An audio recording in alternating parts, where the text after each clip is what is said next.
The second reading is from the book of Mark, chapter 9, verses 2 through 9, found on page 844 of your pew Bibles. Would you please stand as you're able for the reading of the gospel?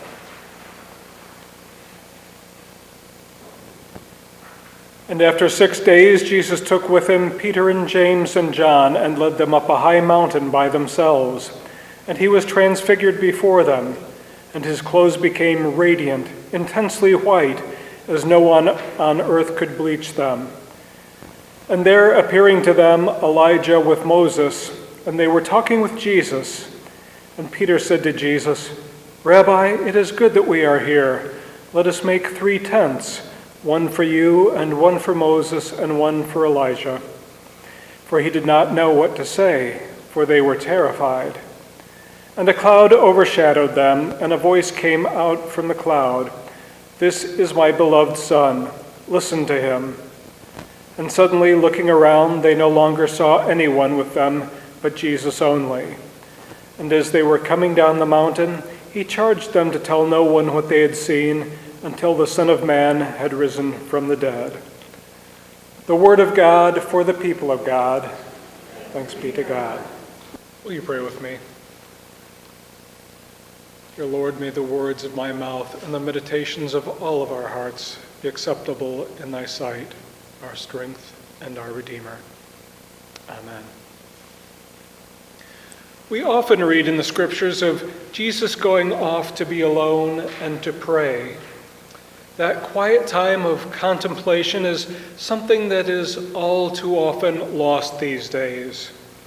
I believe in our society there are just too many distractions. Without some quiet, undisturbed, alone time with God, we are unable to fine-tune our faith. I saw a near collision the other day on Route 53 because someone was talking on their cell phone. They weren't focused on the road ahead of them. They kept weaving and changing speeds, and their lack of focus was putting other drivers in harm's way. When you add emails and text messaging, phone calls, television, radio, junk mail, and the millions of advertisements we're exposed to, it's no wonder that we are distracted. No wonder people aren't as attuned to God as they might once have been. They're simply too distracted. It's no accident that Jesus appeared with Moses and Elijah. These 2 men were giants of the Hebrew faith. Each of them, however, had to depend upon God for help in times of crisis. At one point, Elijah felt overwhelmed and alone. God told him to stand on a mountain, and he experienced great winds, fire, and even an earthquake. But none of those were what he was waiting for. It was total silence that enabled him to hear the instructions of God. There were times when Moses felt isolated too. You may remember in Exodus 17 where the Israelites were complaining about not having enough water to drink. The people quarreled with Moses and threatened to kill him. In a panic, Moses cried out to God for help. And God instructed Moses to take some of the elders and go to the rock at Horeb, and said that he would be there. There Moses was instructed to strike the rock, and when he did, water flowed out. Both Elijah and Moses were able to depend upon God during times of crisis. They called upon God, and God intervened. When Elijah and Moses appeared with Jesus, it was a sign to Jesus' disciples that just as God had been with the leaders of the faith in the past, God would be with them in Jesus. In today's reading, Jesus is not alone. He took Peter, James, and John with him up a mountain so that they could be by themselves. These were the 3 disciples that had been with him earlier, that had witnessed the healing of Jairus' daughter earlier in chapter 5. But this group, you may notice, has not exhibited any exceptional insight or fidelity. Peter has already been reprimanded for rejecting the necessity of Jesus' suffering in the last chapter. And James and John will soon be shown to be preoccupied with greatness rather than service in the next chapter. All three of them will fail to keep watch with Jesus in the garden, a failure that is accentuated by God's directive here to listen to his beloved Son. But they were only human. And then Jesus became transfigured before them, and his clothes became a dazzling, unearthly white, an indication of a heavenly rather than an earthly being. And Elijah and Moses appeared and spoke with Jesus. This trio made up two of the three people whom the Jews considered to have been taken alive into the presence of God, and the third was soon to be. Jesus' supremacy over the other two should have given the disciples, as well as the reader, a clue as to the meaning of Jesus' resurrection talk. Now, for the disciples, this had to be a freaky experience. Mark tells us that the disciples were terrified, and understandably so. And Peter, being Peter, has to jump into the unknown and say something. "Rabbi, it is good for us to be here. I think, I hope, maybe. Let us make 3 tents, one for you, one for Moses, and one for Elijah. Because maybe if my hands have something to do, my head will stop spinning." Peter's statement clearly makes no sense, as Elijah and Moses were already dwelling with God. So a dwelling place there on the mountain, no matter how grand the view may have been, would not have been very appealing to them. Perhaps he was trying to replicate the tent of meeting that Moses had had with God in the wilderness when Moses was the one to glow.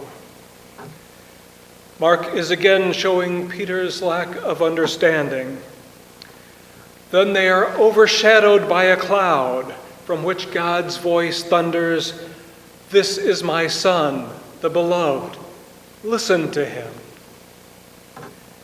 We, along with Mark's readers, will remember these words from Jesus' baptism, and they reinforce his superiority over Moses and Elijah. Yet he will enter his glory through suffering and death, rather than being taken into heaven before death. Then, in the blink of an eye, they were alone with Jesus again. And as they were descending the mountain, the conversation brings the story back to Jesus suffering again.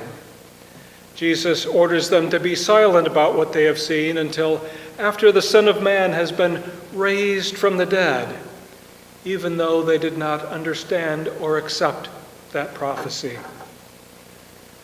Mark's readers may have seen the Transfiguration as evidence of the heavenly exaltation of Jesus that was to come, and a demonstration that the kingdom that Jesus is preaching has come to pass.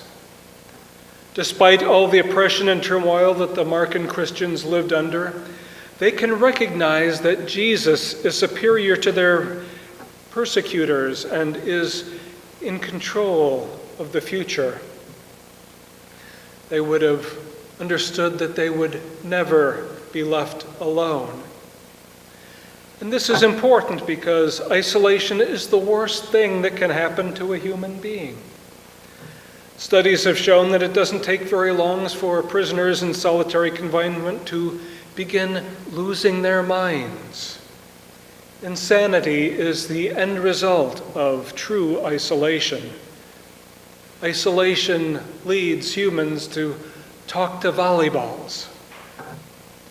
What we fear for the most in the deepest recesses of our soul is being completely alone, abandoned, living in the absence of others. Our scripture tells us that we were created to be in relationship. We were created to be in relationship with God and with one another. And it's only in relationship that we can grow and prosper, that we can grow to become the people God intends us to be. It is only in the church that we are able to grow in our Christian faith, being around other believers who help to model what that faith should look like. When Jesus took Peter, James, and John with him to the top of the mountain and was transfigured before their eyes, they had a communal experience that would ultimately help them grow into full and faithful discipleship. What happened on top of that mountain could not and cannot be explained, but that does not make it meaningless. Most of our formative, life-changing experiences are not explainable in our worldly scientific sense. The Transfiguration sharpens the paradox of the cross. Although Moses and Elijah were spared from death, not only does Jesus die, but his death is at the hands of his enemies. The scandal of the cross must take place. I think too often we are like the disciples. We tend to think of Jesus' glory and pending return without acknowledging the real presence of God on the cross. We prefer to think of Jesus in his glory rather than Jesus in his suffering. I think this passage asks us to revisit our understanding of God's presence in the world. It came through a price that we could not pay. Christ's glory and suffering could not be separated as Moses and Elijah's were. Mark warns that Christian faith comes to us through another reality. Dramatic visions and heavenly miracles do not create faith. It certainly didn't for Peter, James, and John in this instance. Only the risen and exalted Christ could do that. The God who delivered Moses and Elijah would continue to be with Jesus and his disciples, as well as his followers across the century.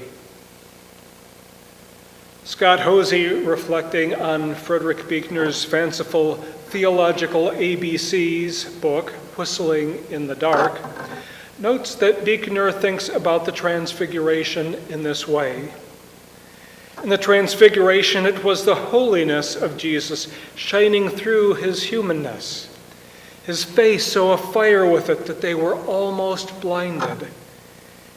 Even with us, something like this happens every once in a while.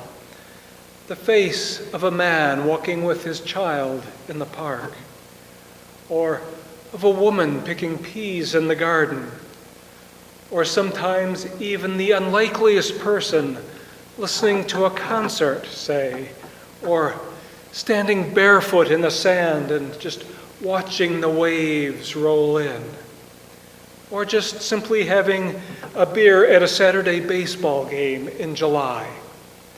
Every once and so often, something so touching, so incandescent, so alive transfigures the human face that it is almost beyond bearing.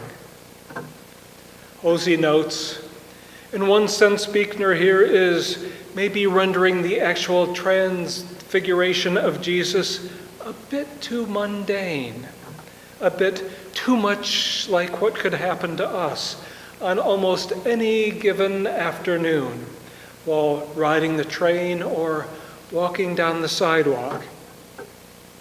But on the other hand, he might be on to something. And I would add to his musings this one. Even on all kinds of days when the disciples and Jesus were by no means having a mountaintop experience, and when dazzling garments whiter than white were nowhere to be seen. Even then, when Jesus smiled kindly at lepers, looked pained to see a sinner being shunned by the temple establishment, or looking winsome after telling a hurting prostitute to go in peace because her sins were forgiven, there was a sense in which the disciples were seeing the face of the divine transfigured also in these ordinary moments. They were seeing hints of Christ's glory. They were seeing the true God of true God vividly and surprisingly and, yes, dazzlingly on display in God's one and only Son, full of grace and truth. Have you ever seen the face of a friend or a family member transformed in such a transcendent way? With such a pure joy at the simple beauty of life around them that they took on what could be termed a heavenly countenance. It often happens around young children and dogs, where the sheer innocence and joy of this life breaks through and touches the heavenly realm that is just beyond our sight. There are fleeting moments in each of our lives when, if we are paying attention, we can catch a glimpse of life the way that it is supposed to be. A glimpse of the kingdom of heaven that Jesus preached has drawn near to us. We too can experience these fleeting mountaintop experiences that life has to offer. But then, like Jesus and his disciples, we must descend the mountain again. But unlike the disciples, we have not been ordered to not speak about what we have seen. We live well after the resurrection event of Christ, so we are invited to speak freely of what the Son of Man has done in our lives. We have all experienced the risen Lord and can testify to the miraculous difference that he has made in our lives. If we keep our minds and our eyes open, we can still see the transformative moments in our lives. Let us keep them and treasure them in our hearts and minds. Amen.